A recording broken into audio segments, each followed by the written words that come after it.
அரட்பெரும் ஜோதி. மந்திரங்கள் சித்தியாக வேண்டுமென்றால் நாம் 1,00,000 முறை ஜபிக்க வேண்டும். அவ்வாறு ஜபிக்க முடியாமல் பல நபர்களுக்கு அவர்களின் கர்மா தடுக்கும். அந்த கர்ம விதியையே மாற்றக்கூடிய ஒரு தன்மை இருக்கக்கூடிய ஒரு நாள்தான் கிரகண நாள். வரும் ஞாயிற்றுக்கிழமை செப்டம்பர் 7ஆம் தேதி அற்புதமான சந்திர கிரகணம் வரக்கூடிய நாள். அன்றைய தினத்தில் நீங்கள் செய்யக்கூடிய யாகங்களோ, பூஜைகளோ, மந்திர ஜபங்களோ, தியானங்களோ உங்களுக்கு கோடி முறை பலன்களை ஏற்படுத்தி தரும். ஒரு மந்திர ஜபம் மந்திரம் இப்போ இயல்பாக கிடச்சிருது. ஆனால் அந்த மந்திரம் ஏன் சித்திக்கிறது இல்லை அப்படின்னா, ஒரு மந்திரத்தை எடுத்தால் அந்த மந்திரத்தை நாம் உரு போட வேண்டும். அந்த உரு போட வேண்டுமென்றால் திருவை ஜபம் செய்ய வேண்டும். திரு என்பது மந்திரம். திருவை திரும்ப திரும்ப பயன்படுத்தும் பொழுது அது உரு போடப்படும். உருவை திரும்ப திரும்ப பயன்படுத்தும் போது அது கருவாகும். கருவை திரும்ப திரும்ப கவனம் வைக்கும் பொழுது அது உயிர் பெறும். அவ்வாறு உயிர் பெறக்கூடிய மந்திரத்தை எவனொருவன் பிடித்து கொள்கின்றானோ அவன் வாழ்வில் இந்த பிரபஞ்ச பேராற்றல் பெரும் மாற்றத்தை ஏற்படுத்தி தரும். ஆதலால் தான் நமது சித்தர்கள், நமது முன்னோர்கள் இந்த கிரகண நேர காலங்களில் யாகங்களை செய்வது, பூஜைகளை செய்வது, வேற்று கிரகங்களுக்கு பயணங்களை செய்வது, அதற்கப்புறம் சூட்சமான முறையில் எந்திரங்களை, தாயத்துகளை, மையங்களை உருவாக்குவது போன்ற விஷயங்களை செஞ்சாங்க. இப்போவும் சூட்சமாக நடந்துக்கிட்டு இருக்கு. அந்த மாதிரியான வரக்கூடிய ஒரு தெய்வீக நாள் தான் வரும் ஞாயிற்றுக்கிழமை. அன்றைய நாளில் நீங்கள் சரியாக மதியத்திலிருந்து கிரகணம் ஆரம்பிக்குது. மதியத்திலிருந்து இரவுக்குள்ள நல்லா குளிச்சுட்டு வெள்ளை நிற ஆடையை அணிந்து கொண்டு மஞ்சள் நிற விரிப்பில் அமர்ந்து கிழக்கு முகமாக அமர்ந்து கொண்டு நீங்கள் ஒரு ருத்ராட்ச மாலையையோ அல்லது ஒரு ஸ்படிக மாலையையோ அல்லது உங்கள்கிட்ட என்ன மாலை இருக்கோ அந்த மாலையை எடுத்து வைத்து கொண்டு உங்களால் ஒரு குறிப்பிட்ட எண்ணிக்கைக்கு மந்திர இலக்கு வைத்து அந்த மந்திர ஜபத்தை செய்யுங்கள். அன்றைய தினத்தில் நீங்கள் ஒரு முறை மந்திர ஜபம் செய்தாலே போதும், அது 1000 மடங்கு பலனை ஏற்படுத்தி தரும். அன்றைய தினத்தை நீங்கள் கணக்கு வச்சு இப்பிருந்தே தயாராகுங்க.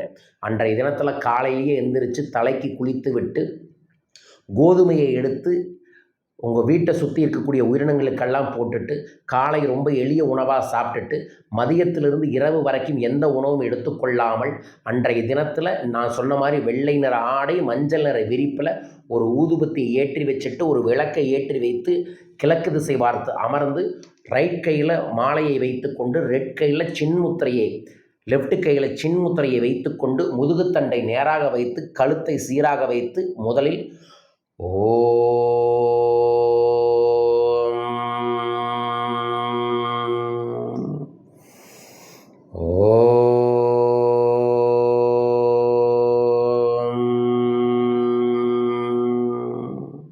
என்கின்ற ஓம்காரத்தை 21 முறை ஜபம் செய்துவிட்டு அதற்கு அப்புறம் நீங்கள் உங்களோட குலதெய்வத்தின் மந்திரம் ஓம், குலதெய்வத்தோட பேர் நம, அழகா அற்புதமாக 27 முறை சொல்லிட்டு அதற்கப்புறம் அன்றைய தினத்தில் உங்களுக்கு என்ன மந்திரத்தை நீங்கள் தீட்சை பெற்று குருகிட்ட தீட்சை பெற்று வச்சுருந்தாலும் அந்த மந்திர ஜபம் செய்யுங்க.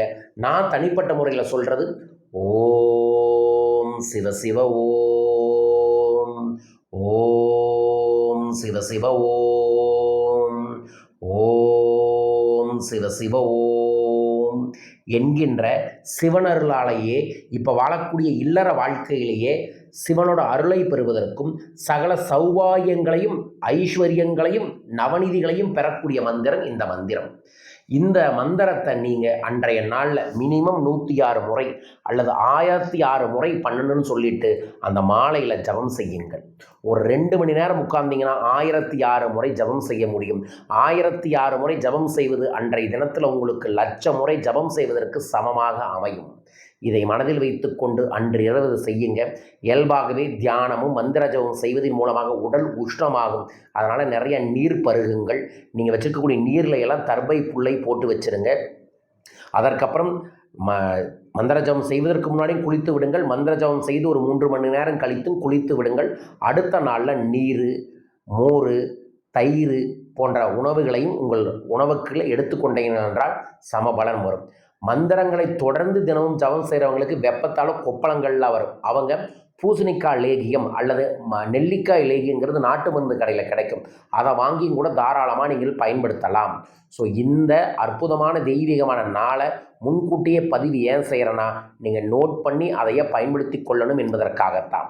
ஸோ இதை மனதில் வச்சுக்கிட்டு நீங்கள் அனைவரும் வரும் செப்டம்பர் 7ஆம் தேதி இந்த வாய்ப்பை பயன்படுத்தி கொள்ளுங்கள். நான் அன்றைய தினத்தில் காலையில் சேலத்தில் பணவளக்கலை பயிற்சி நடத்த இருக்கின்ற, மாலையில் சேலத்திலேயே மிக சூட்சமமான சத்யநாராயண பூஜை, குபேர பூஜை, அதோடு சேர்ந்து கிரகண கால எந்திர பூஜையும் செய்ய இருக்கின்றோம் 2 இடத்துல. ஒன்று சேலம், இன்னொன்று கோவையில்.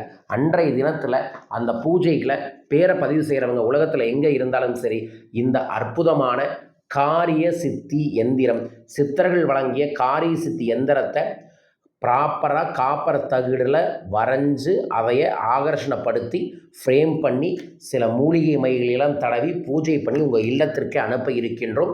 அதுவும் 7ஆம் தேதியில் இருந்து 21ஆம் தேதி வரைக்கும் பூஜை பண்ணி அனுப்ப இருக்கின்றோம்.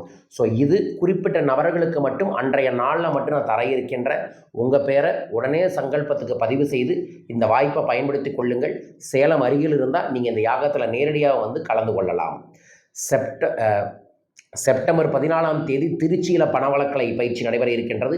திருச்சி அன்பர்களும் நண்பர்களும் இந்த அற்புதமான வாய்ப்பை பயன்படுத்தி கொள்ளுங்கள். உங்கள் வாழ்வில் எல்லா விதங்களிலும் சகல ஐஸ்வர்யங்களும் பெருக வேண்டுமென ஸ்ரீ ஸ்ரீ குபேரபீடத்து குபேரரை மனதார பிரார்த்திக்கின்றேன். வாழ்க வையகம், வாழ்க பணமுடன்.